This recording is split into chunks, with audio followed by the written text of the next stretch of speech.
This program is funded through a More Perfect Union initiative of the National Endowment for the Humanities. Today we have Dr. Kyle T. Mays, Assistant Professor of African American Studies, American Indian Studies, and History at UCLA to explore an Afro-Indigenous history of the United States. Thank you for the introduction, Doug. I really appreciated it. Glad to be here with you all virtually. And I am the author of an Afro-Indigenous History of the United States. I am from the state of Michigan, and I am African American and Saginaw Chippewa. Saginaw Chippewa is a tribe in sort of the middle of Michigan. And so today I'm going to go ahead and begin. So one of the first questions we can really explore is what, in fact, is Afro-Indigenous history, or for the academic audience, and sorry for the term, what is the relation between Blackness and indigeneity here in the U.S. in particular? I'm going to have a particular focus on the Black and Red Power movements, really between the time from roughly 1966 to about 1978, focusing on issues around ideology and practice, and thinking about connections, especially between African Americans and indigenous peoples, and what I like to say the aftermath of settler colonialism and white supremacy. And I also have a little bit of popular culture in there. So the person to the left here is my great grandmother, Esther Shaboose Mays, or her indigenous name, Keadnokwe. Now, she came to the city of Detroit in 1940, and shortly thereafter, she married an African American man, and she became a well respected elder in the city of Detroit. And they had 9 Afro Indigenous children who are my aunties and uncles. And she was deeply committed to the education and the cultural component of learning for children, especially. Her home was always open for Indigenous children in the city of Detroit. And mind you, this is a city of Detroit, especially the major years that she was active in the aftermath of the 1967 rebellion, the most expensive in U.S. history, one of the most destructive, and it changed the city forever. But as a side note, it wasn't that that was not what caused a largely, excuse me, business class and white residents to leave. They had been leaving at least since the 1940s. It's a major misnomer that the rebellion caused all these people to leave. They had been leaving for way before that, businesses as well. And my great grandmother, I like to call her an urban indigenous feminist. And what that means is an indigenous woman who's deeply dedicated to an indigenous future for youth, for everyone, utilizing feminism specifically within the urban context. So in the post-World War II era, you had many Native people moving to urban areas such as Detroit, such as Chicago, such as Los Angeles, New York, and so forth.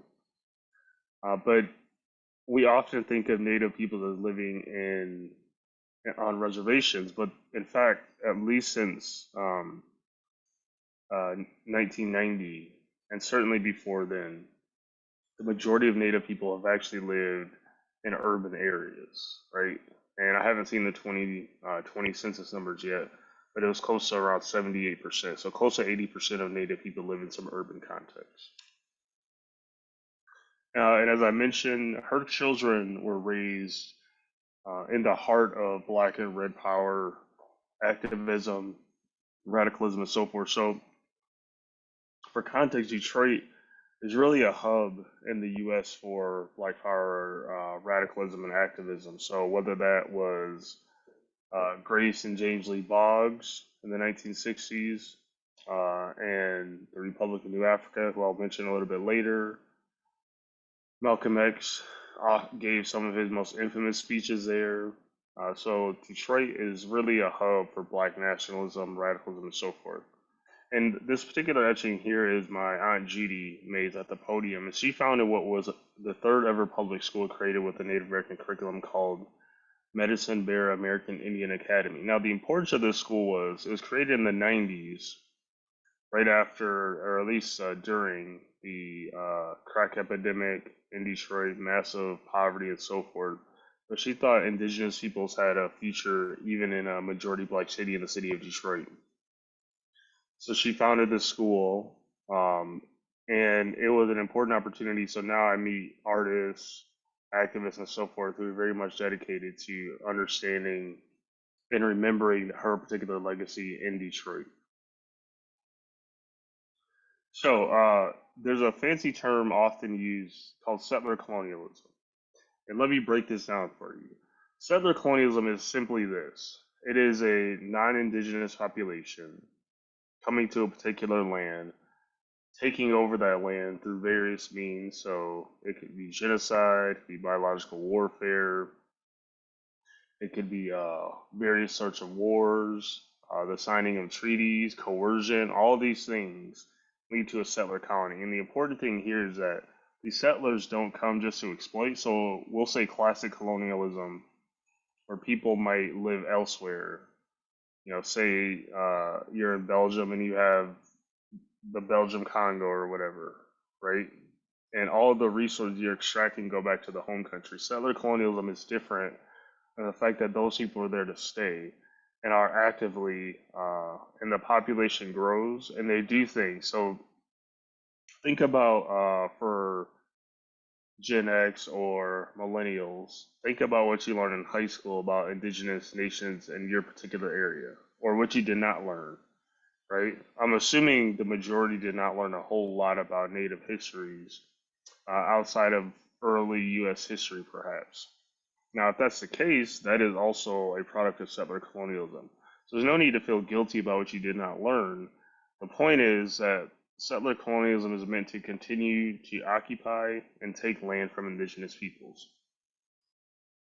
Right? This has contemporary consequences today. For example, when I talk about colonialism or dispossession in urban areas where people are living in Los Angeles, where people are unhoused, where rent prices and the inability to own homes are so sky high that people can no longer afford to live. When the police actively try to remove certain populations as well, these are various forms of displacement and dislocation, and leaving people really without refuge or without housing. And the other one, of course, is the issue of mass incarceration. Think about what is the point of a prison. Now, we might think that it's for punishment or rehabilitation, and many of the studies historically today suggest otherwise. That's not really how that works.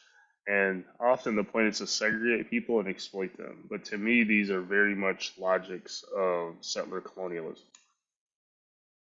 So let's jump right into the Black and Red Power movement, which I have here with the slash impossibilities under colonialism. So I think we might often think that Black and Native people are natural allies, and I will end discussing that more in depth, but it's not always the case, even during this particular moment. There were moments which I'll get into, but many Native people likely felt the way that Vine Deloria Jr., who wrote this originally in 1978, republished in 2000.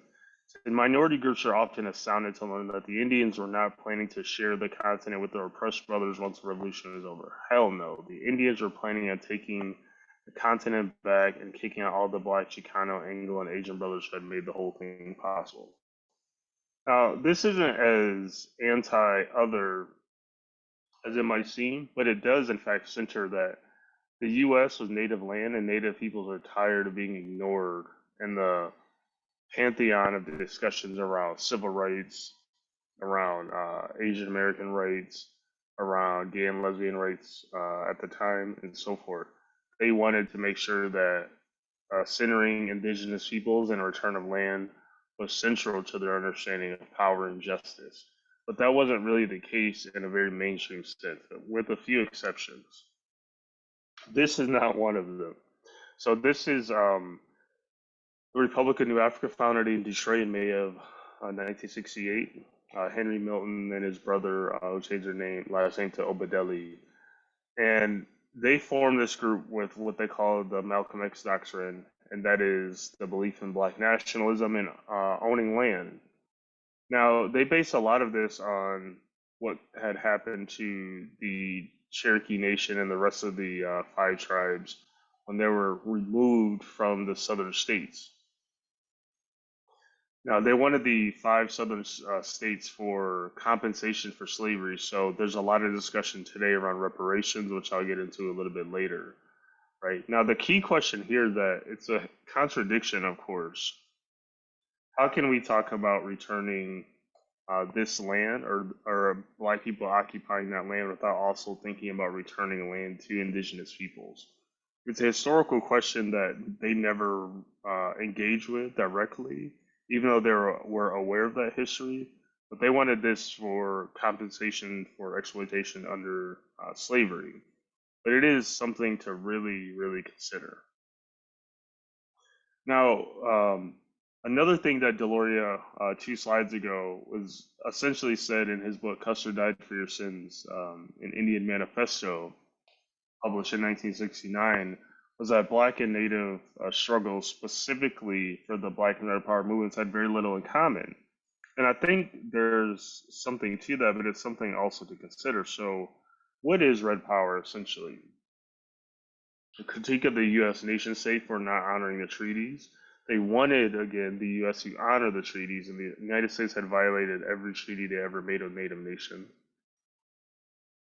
The whole notion of indigenous sovereignty, and this is a legal term as well, something that Native nations and peoples have other minoritized, oppressed, and racialized groups in the United States, is that they have a treaty relationship with the United States government, what the United States is supposed to honor.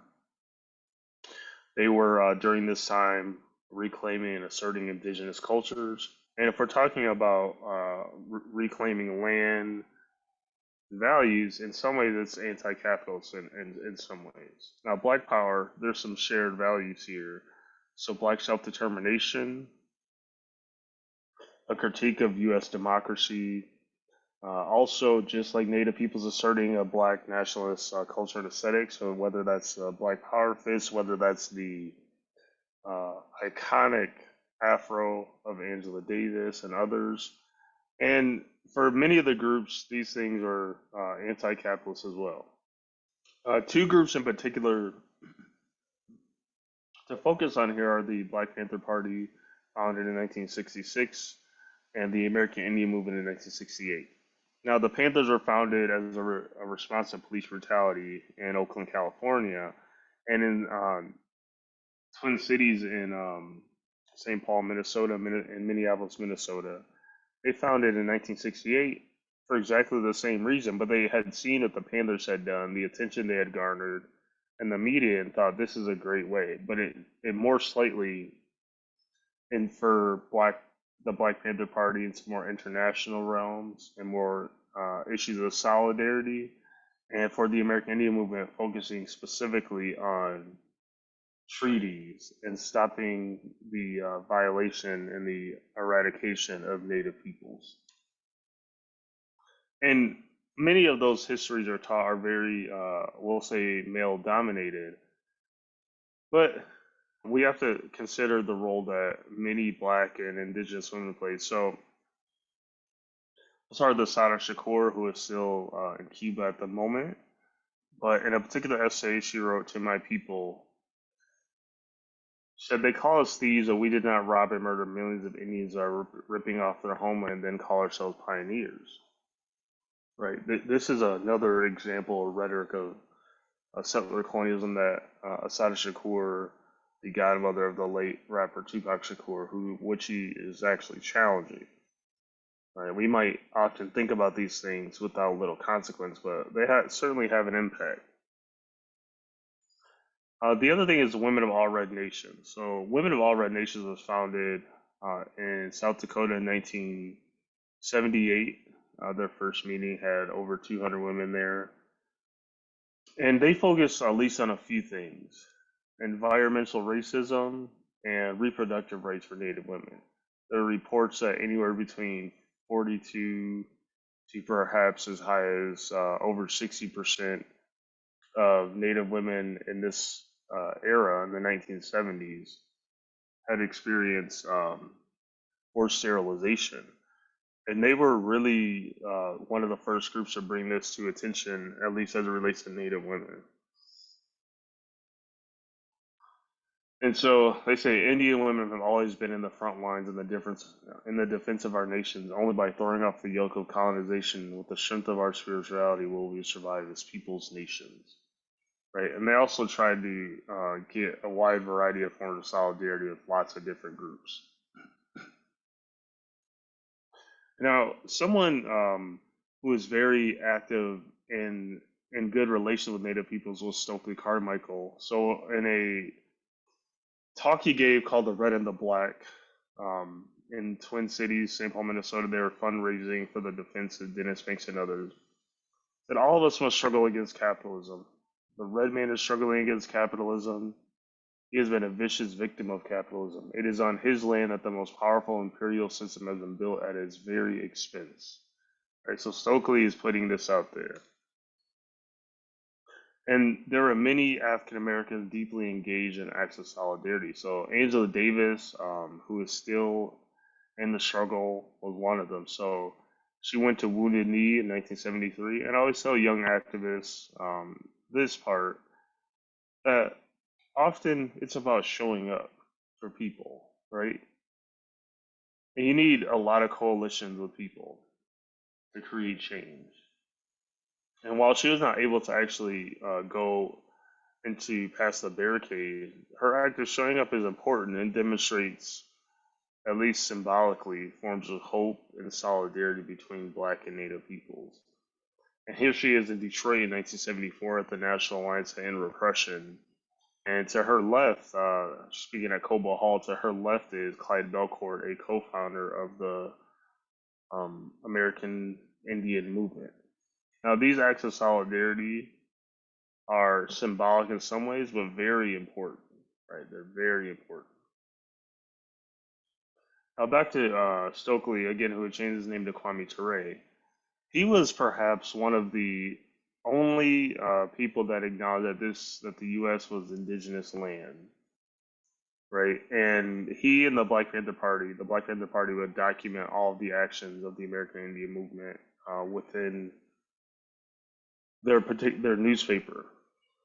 So Toure says anybody who thinks seriously about working on behalf of the red man must deal with this truth: the land on which we live and on which we inhabit, which we exploit, that land belongs to the red man. He must come first in any dealings with the land. Now, this is a powerful statement that I haven't found any other African American radical during the time making such a proclamation. And here, at least from the late 1970s to the 1980s, you have here the first annual International Indian Treaty Council on the White Earth Reservation. And this is right after the 1977 Geneva Conference at the United Nations, when you had a lot of Native activists there proclaiming that their treaty should be honored, they need more protection for water rights, and a return of land, right? And acknowledging that indigenous peoples exist within the international structure. And you also have an African American man here, Bob Brown, who's very much invested in Native struggles and continues to do so today.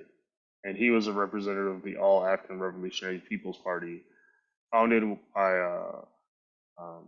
Kwame Nkrumah and really advocated for by Kwame Ture, and Kwame Nkrumah being the president of Ghana at the time. Now let's shift into popular culture. Popular culture is a significant part of transformation and how people actually understand it, especially for young people. And by popular culture, I mean as broadly so music, film, art, television, and so forth. Social media, we might consider a form of popular culture, TikTok, and all these ways in which people produce culture. So, in particular, for here, I want to focus on indigenous popular culture. So it's a symbols, signs, and meanings produced by indigenous peoples to tell stories about their lives, right? So it could be about the past, it could be about relationships, it could be about their experience on the res or the city. These are all the various forms of indigenous popular culture produced within the context of a settler colonial capitalist society. And I think that's important to acknowledge. And it demonstrates indigenous people's modernity or their desire to be seen as people of the future. So one of the things about that indigenous creatives have to respond to is always being considered people of the past and always being asked to produce things that fit the palette of colonial desires about what art is supposed to be, what indigenous art is supposed to be. And it can be a challenge for many of them. So again, what are these modes of popular culture? Aesthetics, visual art, writing, social media, memes, music, dance, film, and various forms of media. Right? Those things that I mentioned before.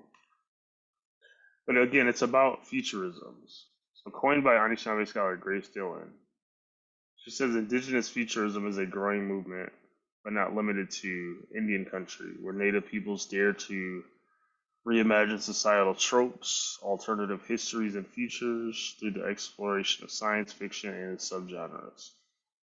It consists here of comics, fine arts, literature, games, and various other forms of media. And I ask this particular question here to consider for everyone, but just imagine and think about how many just well known, famous indigenous peoples do you know? And I'll pause here just to think about it, right? And just come up with 10. If I ask you name me 10 just famous African American artists, I'm sure you could do that pretty easily. But this also again is a function of settler colonialism. That it's just something you don't really know. And the importance of indigenous popular culture here is to produce three-dimensional views of Native peoples, that we're not people simply of the past, but we exist in the present and will continue to exist in the future. So the importance of indigenous representation. Nearly half of Americans say that what they were taught in schools is inaccurate. So this is a study from Illuminatives. And 72% believe significant changes to the school curriculums are needed, right?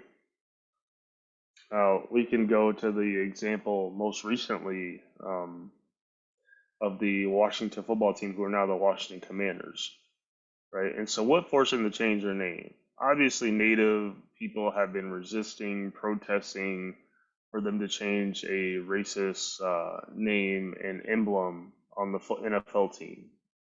Same thing with the now Cleveland Guardians, formerly the Cleveland Indians, and their chief Wahoo. They finally changed it, and it was a combination of Native activism bringing awareness for this for decades, and of course the murder of George Floyd. And companies are pledging millions of dollars to protest systemic racism, and yet you still have racist mascots, which is a huge contradiction. I'll never forget watching, I believe the Kansas City football team. They had end racism in the end zone, and people caught on to that. And yet they still had the name, the Kansas City Chiefs. And if you look into the crowd, all sorts of racial stereotypes about Native peoples. So it's just a huge contradiction. And representation has its place in social transformation. Now, I want to spend a little bit of time, because I get this question all the time around cultural appropriation versus appreciation. And I'll start with appreciation. So you're respectfully engaging with the culture and the people, right? That is, say you're a hip hop head, you hang out not only with the music, but you hang out with black people and you care about black people. You understand the context and history of that particular culture in the most respectful manner. you see that group as being dynamic. That is, you don't see them only through the lens of, say, for example, hip hop culture. You continue learning from them too, right? That's important. Cultural appropriation is much more utilized today, I think. And I think there are some very good takes and some very terrible takes when it comes to cultural appropriation. But it's simply that a dominant group taking the culture of a people and using it out of context, and most importantly, profiting off of it. You're not understanding history and the context in which that culture is produced. And they just sort of see people as very static. Like, this is what they're known for, and this is what they do, and this is how they do it. For example, you might see people appropriating queer language, like queer language in particular. You might see people appropriating hip hop culture, and they are doing this and then profiting off of it. Or very recently, you had a lot of white creatives taking the dances that black dancers and creatives had made on TikTok and then profiting off of it. These are examples of cultural appropriation because it's really about power and your ability to profit off of such things. This is another one. So again, I mentioned at the beginning that we can often assume that Black and Native peoples should be in solidarity and don't commit such things. But this is from 2017. This is a post from Nicki Minaj, right? And this has it was for Paper Magazine, and this has all the things around anti-black women, playing Indian, and a host of things around race, gender, appropriation, and so forth. So this is she had the caption of Pocahontas, but it's supposed to be Pocahontas, and she took the Pocahontas part down. And it was offensive to many Native people, especially Native women, when Native women experience sexual assault at 2.5 times, 2 out of 5 times more likely than other groups. And it's just inappropriate in a lot of ways. But what was missing though is no one really asked who the artist was, and it was an Argentinian artist, right? So while she put the caption on and perhaps approved the image, it was a particular artist who made it. And this artist makes racy, risque Disney art like this in a variety of contexts. But there was a lot of anti-black woman in the rhetoric in response to Nicki Minaj as well. Now she's a celebrity, and I'm not too much into defending celebrities for the most part, but the dynamics, it's like when someone from a oppressed group commits an act like this, people seem to be more offended and have much more vitriol.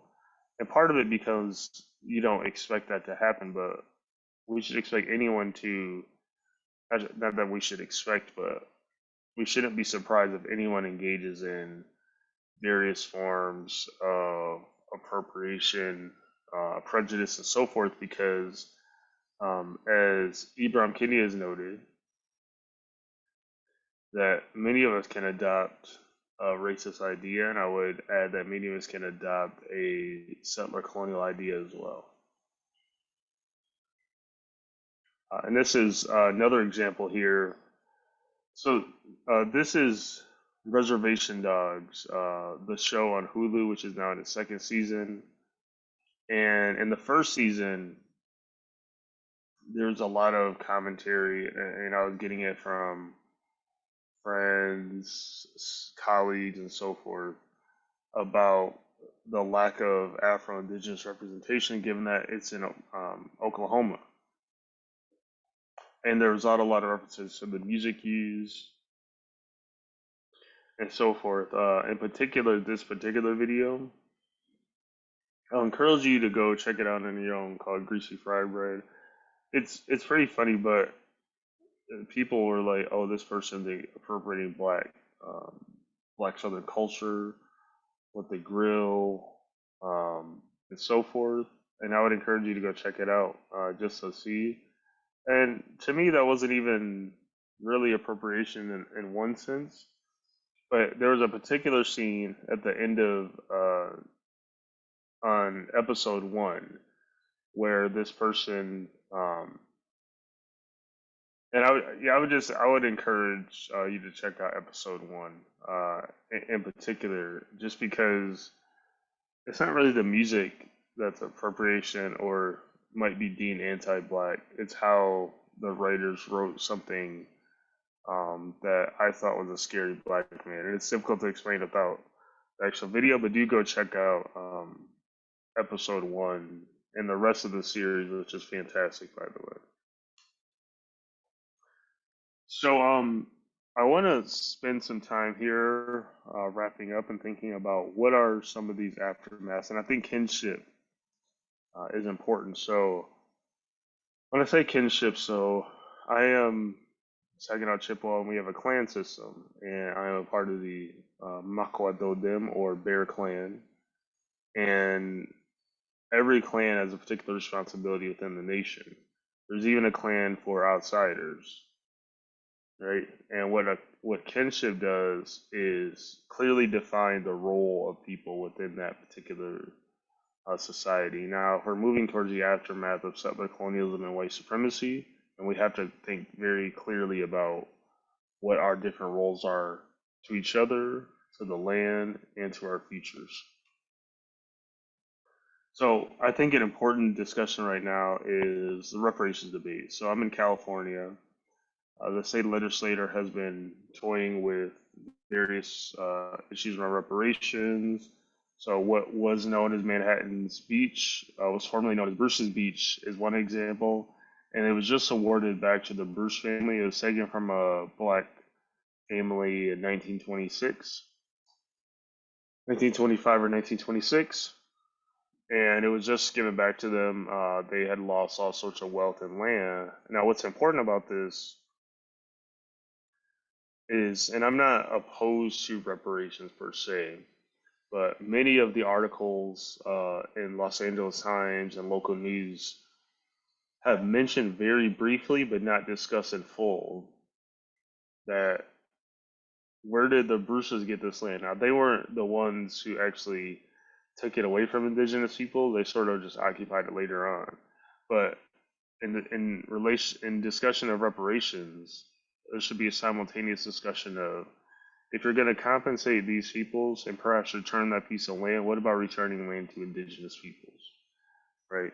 And so William Darity and Kirsten Mullen in their book, From Here to Equality on Reparations, based on their calculations, say that it would require a expenditure as large as 15 to 20 trillion dollars. Now, it's laughable, right? What's laughable is not the actual number per se.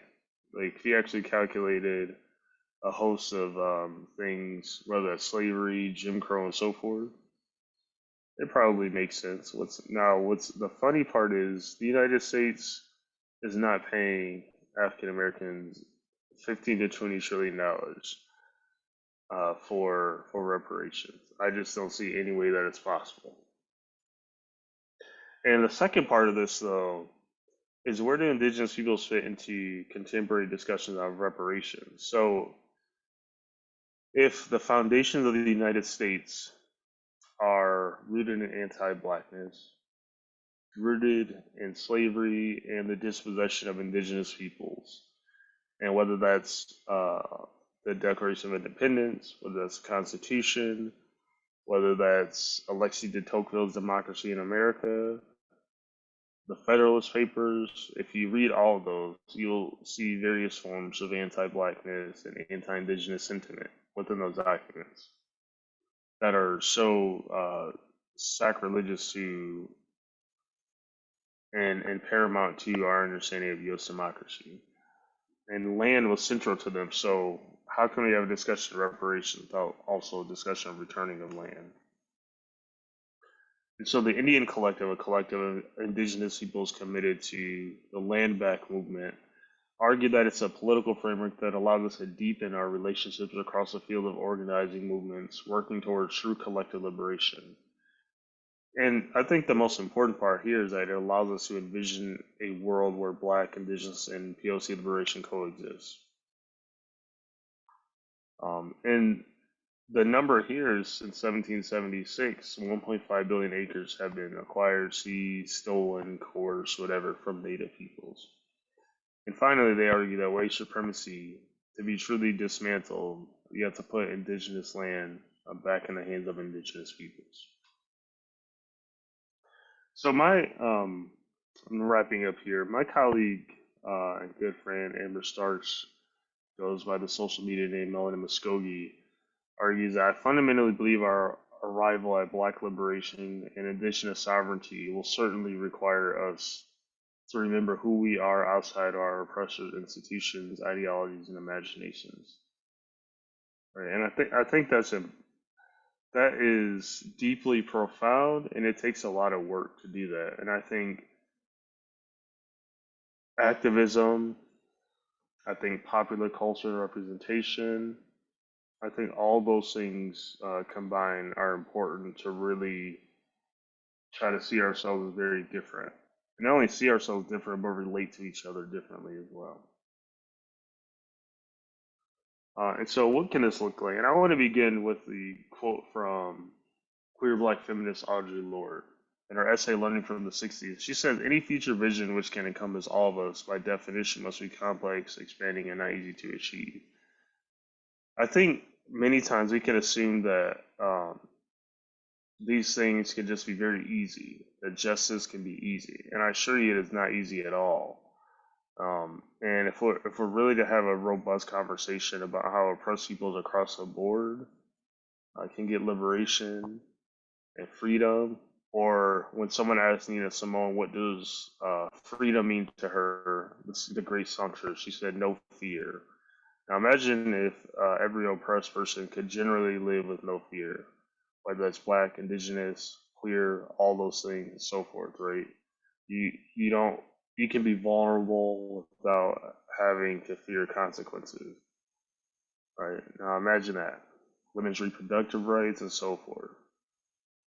But all those things require a deep understanding and kinship in relationships with one another. And one thing I would love to see in a variety of communities is multi generations sitting down with one another over a meal and just hanging out and learning about each other's histories and discussing and strategizing about our futures. Right? I think I have this a while idea about indigenous nations adopting people of African descent as one example, whatever their protocols are for doing that. And I think there are many creative ways that we should all get together and think about how to accomplish some of this. And I'll end right there. So, Chimi Gwitch, and thank you very much for listening. And I'm looking forward to uh, questions and conversations. Thank you. Yes, thank you so much for sharing all of that knowledge. And also some of those examples with popular culture, because I do think though, being able to point to something, especially a more recent event, like that Nicki Minaj example is one of those things where it truly makes it a lot more visible and a lot more understandable and easier to engage with rather than just, saying, oh, in the history books, this is how it was. One question I did have for you is how do you reckon with the notion of erasure, especially with history?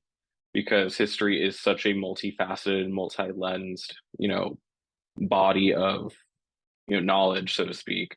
And I know in your book you did mention how there is that notion of when you talk about indigenous American history, African American history gets erased, or vice versa. Like there is that notion that you can't have both at the same time.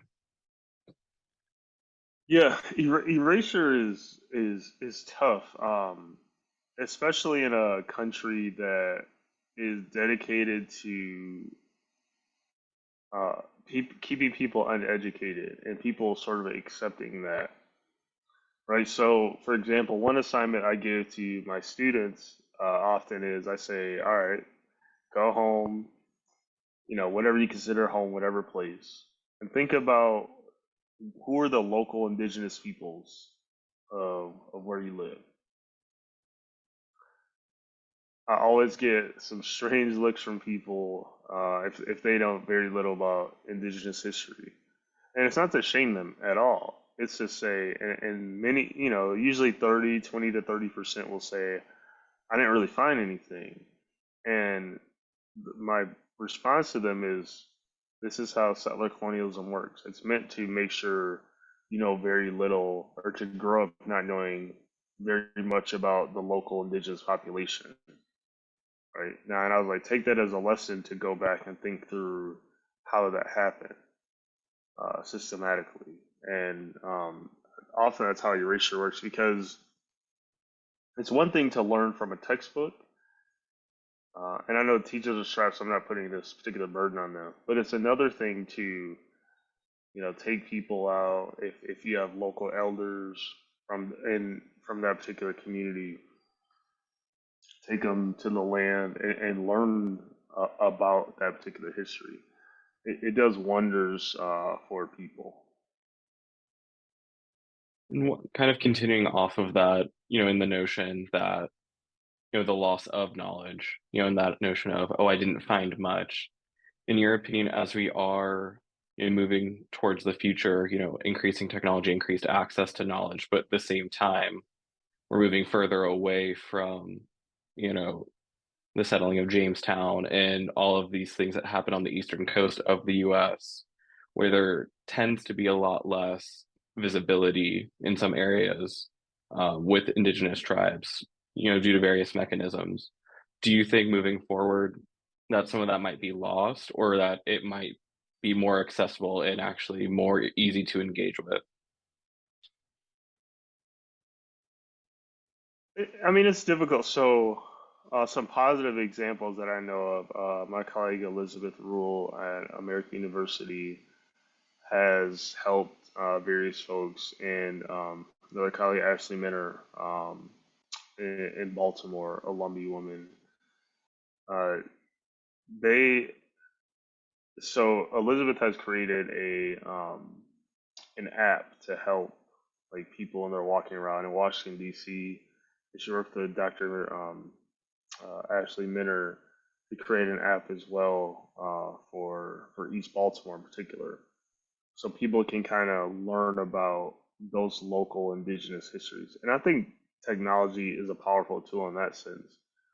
On the other hand, and that's very interactive, pretty cool. On the other hand, though, I often see more and more students not wanting to read.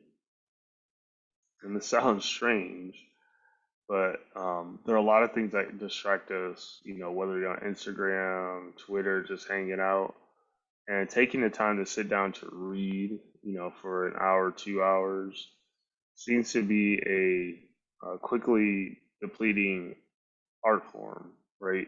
Unless you're just an avid reader because you like to read, and it's hard to really get them to read. So, and there are always exceptions, of course, but just in general and anecdotally, they're like, "This is too much reading," and I'm like, "When I was in school, that what do you mean that was too much reading?"